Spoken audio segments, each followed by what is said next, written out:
Alright, so today I'm making an updated video on my modded 3DS systems.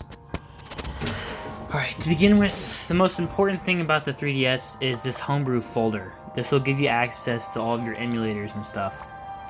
Alright, so this is called Checkpoint. It'll allow you to back up your save data for certain games or load save data for certain games from somebody else's save file or something that you download.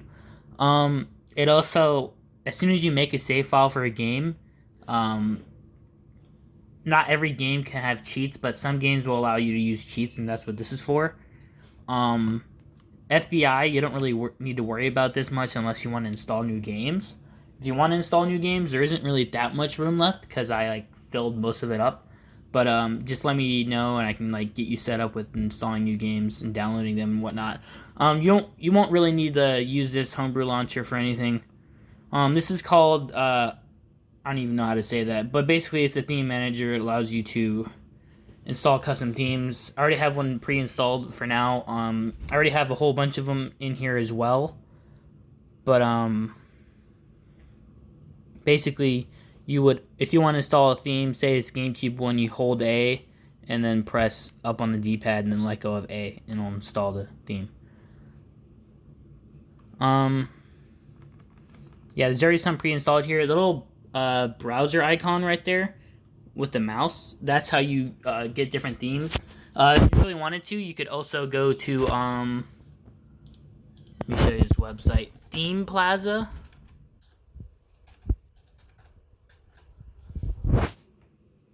Theme Plaza right here, right?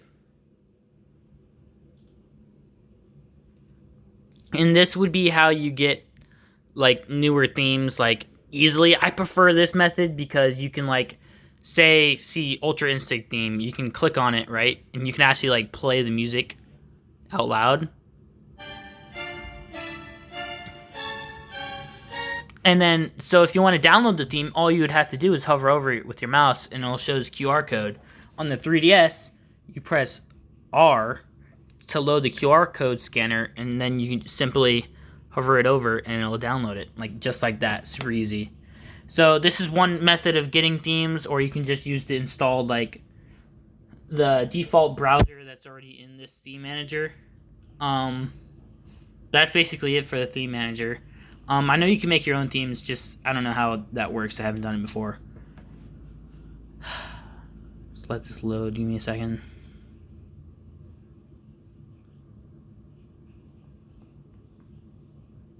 Press start to exit, or you can just press the home button, doesn't really matter. Alright, so this is an NES emulator, which as soon as you open it up, it'll already show you the whole list of NES games. Same thing for the SNES. It's these two emulators that get a little bit more complicated. For the Game Boy Advance emulator, I'm going to launch it for you. It's nothing really too bad. Basically, it'll load I have it set to where it already loads all of the Game Boy Advance games. If you want to play Game Boy and Game Boy Color games, you go to this up arrow, you just press B, and you go to Game Boy Color or Game Boy, and it'll have all the games in there. The only problem with this emulator is that every single time you close it, it'll just crash the system and turn it off. That just has to do with the emulator. I don't know why. So we're going to load a game real quick.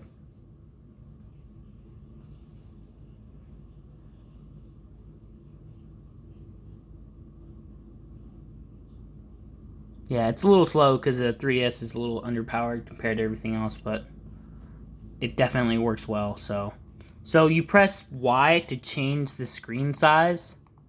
This is what I leave it on right here. And you press X to access the menu. And you can use save states, low states, and whatever.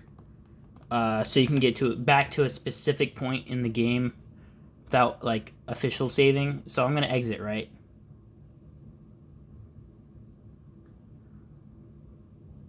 So, oh, okay, so basically if you want to close this, don't press the home menu button and then close it like that. Just keep spamming B until it closes itself, otherwise it's just going to give you an error message and turn off your system. Alright, so that's it for the Game Boy Advance emulator. So this is the DS emulator. It's called Twilight Menu.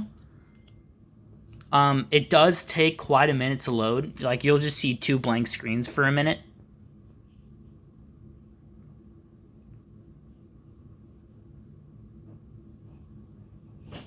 Turn up the volume.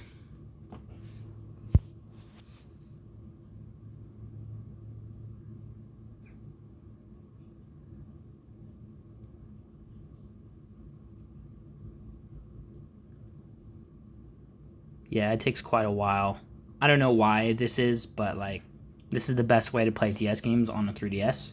My library isn't exactly that big for DS games, but with the ones that I do have, you can use cheats for all of them, which is great. Alright, so here's the menu. You can press start to skip this little animation. I'm probably just going to turn it off for everyone, though. Just speed it up. Alright. So it's already going to load all of the games up because that's just how I have it set up. Do not press B to back out of this folder because I don't want you to access any of the other ROM folders, because if you do, it'll be stuck on this like loading loop because there's too many games in the folders. That's what the other emulators are for. I just use this specifically for DS games, but this can actually play other systems. So if you want to use cheats, press Y and then press X, and it'll show you all the cheat codes you can use for the games.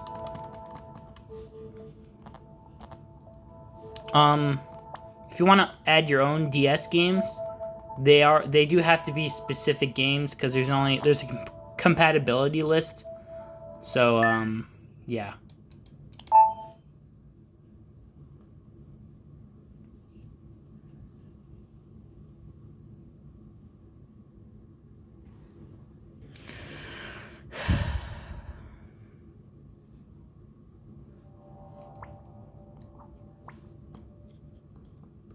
So I've already went ahead and updated all of these apps. I usually do that. Some games don't like the update for some reason. Like, this game doesn't like the update, and then this game.